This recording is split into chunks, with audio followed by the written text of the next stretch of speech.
continuité entre les faits biologiques et les faits sociaux. C'est que moi, ce que je dis, et qu'au fond les éthologues disent, c'est que le social, il existe autant chez les animaux que chez nous. Donc ce n'est pas une question biologique. Alors, il se trouve que les éthologues sont formés en biologie et pas en sciences sociales. Ce qui est un mystère, au fond, hein, puisqu'ils ne travaillent pas sur la cellule, ils ne travaillent pas sur des gènes, ils ne travaillent pas sur de la microbiologie, ils travaillent au niveau de la structuration sociale et des comportements sociaux des espèces qu'ils étudient. Donc, ce sont des sociologues des espèces non humaines. De ce point de vue-là, il n'y a pas de biologisation. Au contraire, je sociologise des choses qu'on a tendance à appeler biologiques. Quand on pense aux animaux non humains, on a l'impression que c'est forcément la nature. Eux, c'est la nature et nous, c'est la culture. Mais non, eux, c'est le social. Et en partie, c'est aussi des phénomènes culturels qu'on a longtemps négligés. Donc, en fait, ce n'est pas une biologisation du social, c'est une sociologisation de choses qu'on a longtemps considérées comme purement biologiques.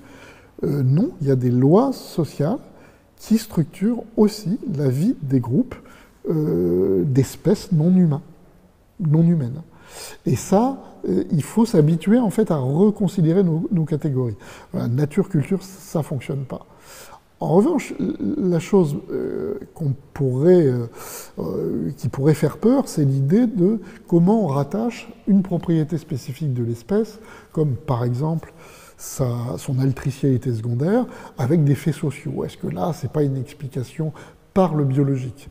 Alors moi, je veille, à chaque fois que je parle de ça, à parler le langage de la conséquence sociale ou du corrélat social. C'est-à-dire, il y a un fait biologique qui est attesté par les biologistes qui étudient les différentes espèces. Nous n'avons pas les mêmes types de modes de développement, les mêmes cycles de vie, etc. Bon, voilà, nous avons des propriétés particulières, nous avons des longévités différentes. Il y a des espèces de mammifères qui vivent 3 ans, nous avons la chance de vivre plusieurs dizaines d'années, etc.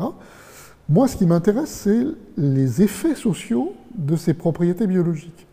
Alors, souvent, les sociologues ou les chercheurs en sciences sociales plus généralement pensent que comme nous avons tous les mêmes propriétés biologiques, c'est quelque chose qu'on peut négliger, puisque on peut effacer ça, on neutralise cette variable biologique et on regarde les différences culturelles. Mais c'est une erreur, parce que ces différences, ces spécificités biologiques, ces propriétés biologiques ont des conséquences tout à fait sociales et parfois même culturelles.